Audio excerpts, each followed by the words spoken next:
Hello everyone, and welcome to another episode of the Intellectual Saviors of Wrestling with your hosts, the Master of the Brain Damage, Martin, and the one and only Sam H. And this is the Smackdown live review from, 30th of August. and we must state, SmackDown is live now. Yep, if you haven't already been aware, it is live. Yeah. And we are building up to the first SmackDown only pay-per-view, Backlash.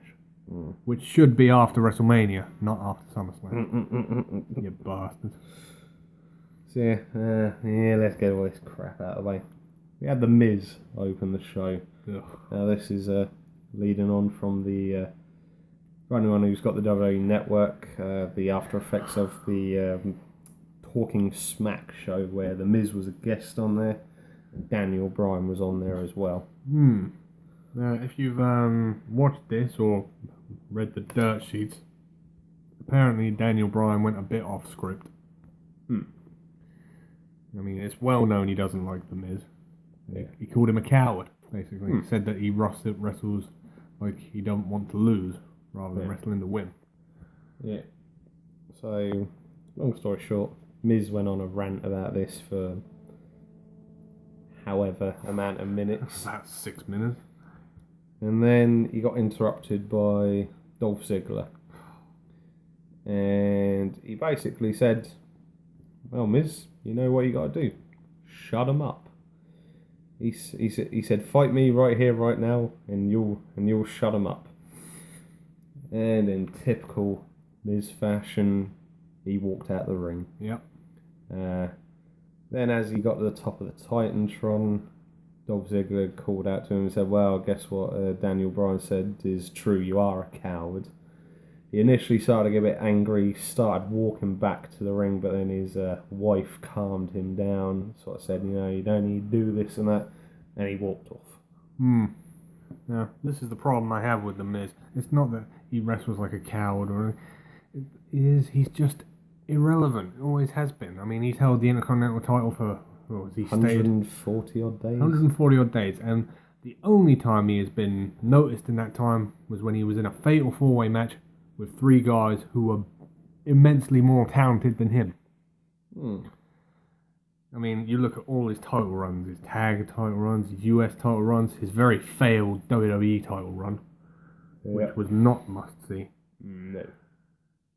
It's just never going to happen. Never going to happen. He can brag all he likes about being with the company for 10 years and never being injured. The fact is, you are as irrelevant now as you were back then. Yeah. And I'm done. I'm talking about The Miz. Yeah.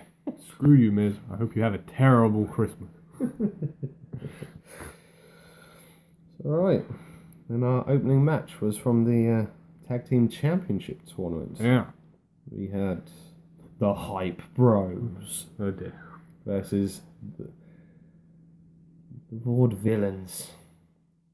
I don't know about you, but I just don't find these guys entertaining that much anymore, and they've ruined their music. Yes.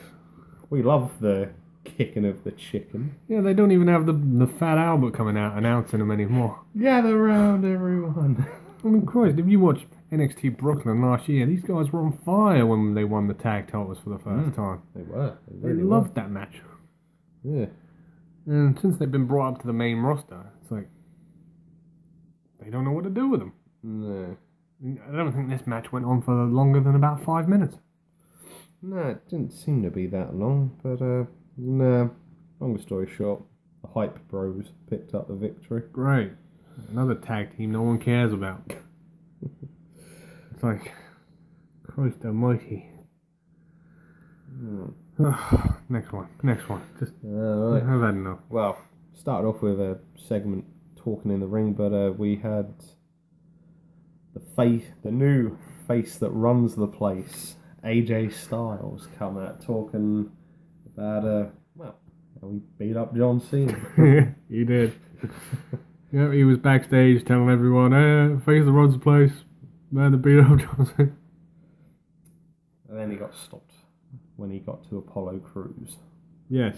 And he sort of arrogantly said to him, "Who are you?" Yeah. I don't even know your name. And he's like, Apollo Crews. Crews. He's like, this isn't a spelling bee.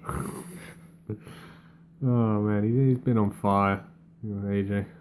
Yeah, so AJ was out in the ring talking a bit of smack about Cena, and then Apollo come out and interrupted him and said, "Oh, well, I've just been talking backstage now, and I've got authorised a match against you right now." Yeah, and there was even a referee there. Yeah. Yeah, and this was quite a decent match. It's good to see them giving Apollo Crews some offense. Wasn't all AJ Styles. No, and he's fighting the more main eventer guys recently, so yeah, it's pushing him in the picture and obviously giving him the value experience he needs for future in his career. But this was not to be his night. No, unfortunately not. Unfortunately, he turned around and ate a phenomenal forearm. Yep. And it was phenomenal. And AJ picked up the victory. Yep. He's got to keep him looking good going into the title match at Backlash. Yeah. There will be a time for him to lose to an up-and-comer, but this ain't it. No. Yeah. And then, moving on to the next segment, we had Bray Wyatt come out to talk to the crowd, and he had a sermon for the serpent, I believe it was called. Yeah, very clever. Yeah. So, this was quite entertaining, obviously building up a rivalry and a match that was going to be happening between Bray and Randy. A Backlash. Yeah. I'm quite looking forward to this match. I mean, I'm not really a fan of Wharton as a face, but in Bray, Bray has to be the bad guy in this one. Yeah, definitely. So I'm hoping by God that they get it right this time. Bray wins. He has to. Otherwise, it makes no sense. Yeah, exactly. So we'll see what Bray's got for Randy next week, or vice versa. So I'm not going to spend too long on this one. We've got a women's tag match next. You've got Natalya and Alexa Bliss versus Becky Lynch and Naomi. The classic heels versus faces. And you had Nikki Bella at ringside. Yep, on commentary. Yeah, a little bit confused where they're going and the exact angle, because if you remember at SummerSlam, Nikki was on the heel team. She was. And for the last week and a half or something, she's been beaten up twice by Carmella. Yeah, it was supposed to be a face, I guess. Yeah. And this was no exception, because out came Carmella again. Yeah. And beat up Nikki Bella at the announce table. Yeah. And well, to be honest, I wasn't paying an awful lot of attention to this. And Natalya and Alexa picked up the victory. Yeah, I don't exactly remember how. Yes. Because like you, I wasn't paying much attention. I was sitting on my phone. Yeah. But yeah, the heels won. Nikki Bella got beat up at ringside again. And that's all she wrote. And let's not forget a random segment we had before the next match. This was fun. We had Renee Young go and meet the Slaters. Oh dear, that could be a good series. Yeah. I can't exactly remember what Heath's wife is called. I want to say Barbara. Yeah, we'll go with that. I don't know. Yeah. And Rhino was randomly there. Yep. He didn't say an awful lot, but he was there. He just sat there and ate cookies and had the cheese spray. Yeah, the crackers and the cream cheese. Yeah. So yeah, and then we had to the noise of a car speeding off, and Heath just shouting out, "Roscoe!" Yeah, it was one of his children stealing the cars. We didn't get to see the above ground pool. No, which was unfortunately not. Or any of his 8 children. Or however many it is. Yeah. But no, this was a good, funny segment leading up to their match in the tag team tournament. Yep, so it was Heath Slater and Rhino against the returning Headbangers. Oh dear. Now, you might be asking yourself, who exactly are the Headbangers? Well, and Mosh and Thrasher, and they were pretty semi-important team in the early stages of the Attitude Era. Yeah. I think they sort of fizzed out towards the full incarnation of the Attitude Era, and I think possibly just afterwards. I think if you remember, we were treated to a little tag team with Mosh or Chaz as he was going there. Yeah. Going by then with D-Lo Brown. Oh, yeah. Lowdown. The Lowdown. I remember them. And they had Tiger Ali Singh as their manager at one point. Ooh. Yeah, I mean, this was an alright match. I mean, essentially it was just sort of a build-up match for Heath and Rhino as a team. I mean, it was kind of working. There was a load of signs in the crowd saying Heath's kids. Yeah. So yeah, long story short, Heath got beat up a fair amount of the match, and then Rhino entered the match, hit someone, then literally dragged Heath into the corner, tagged him in, and Rhino hit the gore, and that was the end of the match. Yeah, Rhino picks up the win with the gore, and it'll be interesting to see if the Headbangers are back on a full-time basis, so they're keeping them around, because they didn't look too out of shape. No worse than what the Dudleys look like nearly these days. Yeah. Yes, and then we move on for that, and the main event. Yeah, now I was a little bit annoyed with this because this match barely got 10 minutes. Maybe they're not confident that Baron Corbin can work a long match yet. Yeah, if you haven't already guessed, Baron Corbin was in this match. Yeah, the Red Baron. And he was facing off against Dean Ambrose. Oh, hold on a sec. Wasn't there like a squash match before this? Some guy came out. Oh, yeah, you're right. Literally just before the match started, you had some guy come out, something the Milkman. Yeah. And he said he'd got authorised a licence to wrestle in a match. And then he sort of said, I'm not leaving the ring until someone comes out and fights me. And those were words he wished he had never said. Yeah. Because it was the return of the demon. Kane. Now, there's something about this. If you'd seen the little blue bar that appears on the side, Kane was billed from somewhere. I can't remember what it said. Was it Milwaukee, Wisconsin, or something like that? Yeah, I'm being honest, I didn't pay attention to that. Well, it came up and I immediately saw it and I was like, what? He's not from there? It could have said like the depths of hell or the bottomless pit or some other. Yeah. But no, Kane chokeslammed him and just sort of wandered off. So yeah. And as he was leaving, Baron Corbin came in and they sort of looked at each other. Sort of acknowledged one another and that was it. And then we got to the main event. Yeah. And I believe, didn't we have a guest on commentary? Yep, the phenomenal one came back out. Face that runs the place. Don't you forget that. Yeah. Sit with JBL and that. Yeah, the match was alright. Yeah, Baron Corbin isn't... Well, he's not at the point yet where he can work a good long match. It seemed to be missing something. I mean, this match was kind of flat. It was. Crowd wasn't really into it. No. I can't help but think as well at times, as much as he is over with the crowd, I think sort of like people have become a bit distant with Dean Ambrose since the whole Austin podcast, because truth be told, it really wasn't a great podcast, and No. Ambrose just didn't really look all that interested to be there, and he come across as a bit pissed off that he was doing it. He didn't really open up about very much. His answers were very one-worded, quite... Yeah, and it was just sort of like answers like,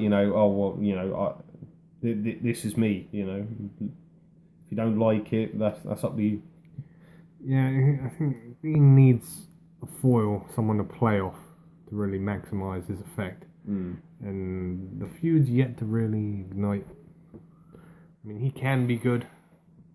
At the moment, I think that because he's champion, maybe he's toned it down a notch.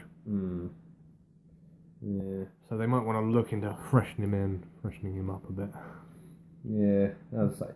Yes, see, this is where the problem is, because obviously now we've got the brand extensions.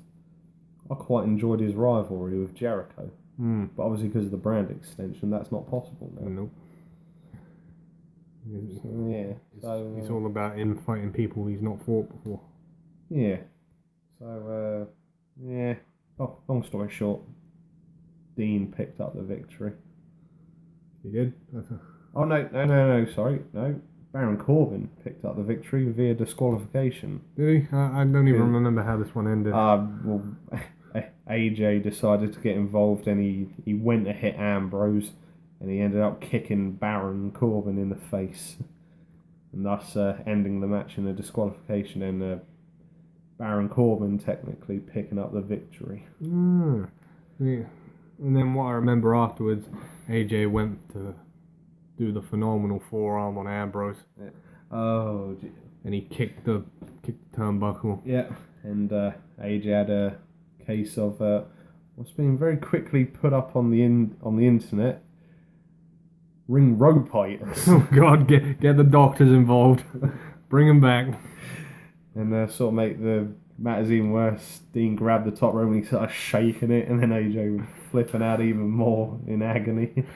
Yeah, this was rather funny. Yeah, it was quite a humorous angle. But yeah, just as AJ was on the rope going, oh my God, Ambrose slapped him on the cheek. Like, yeah, good job, kid. And quickly left the ring with his belt. Yeah. And that was Smackdown for this week. Yeah, not the greatest Smackdown in the world. I don't think they've really yet to find their feet following the brand extension. No, I think you're right with that one. I mean, I can't say Raw is a tremendous amount better. No. But it's the early months. They're still working on it. As soon as all the belts are in order, I think that they will pick it up. I mean, because we have 2 pay-per-views this month. Yeah. So it's going to be tricky. So, that's that. You got anything else to add? Ah, yes, just a quick one. It's not 100% been confirmed by WWE, but apparently there will be a statement as soon as September the 18th comes along. But been informed by a few sources that Alberto Del Rio has left the company. Again. Yeah, apparently he had a get-out clause in his contract, and apparently he handed his notice in 2 months ago. So it looks like we're not going to be seeing Alberto Del Rio return after his suspension. Good. He's very boring. Yeah. It's been quite publicly stated that Triple H isn't a fan of his, and he's... no other words, he's basically kept him out of the main event picture. Which I can't say I'm shocked, because if you'd seen Del Rio's last main event runs, didn't really set the world on fire. No. He bored a lot of people when he was a good guy. And he wasn't much better as a bad guy. But yeah, it would appear we're saying adios to Alberto. But in better news, if you have seen the recent promos, we're getting the return soon of Kurt Hawkins. Ah yes, the better half of the Edgeheads. Which I'm quite looking forward to him coming back. So yeah, but when that will be, we're not 100% sure. And hopefully Shelton Benjamin too, when his injury heals up. Oh yes, we can but hope. So, I think that about wraps things up. Yep. I'm your host, the Master of the Brain Damage. I've been Martin. And the one and only Sam H. Make sure to subscribe to the channel, follow the Twitter at the Intellectual SOW, and we will see you on the next one. Adios.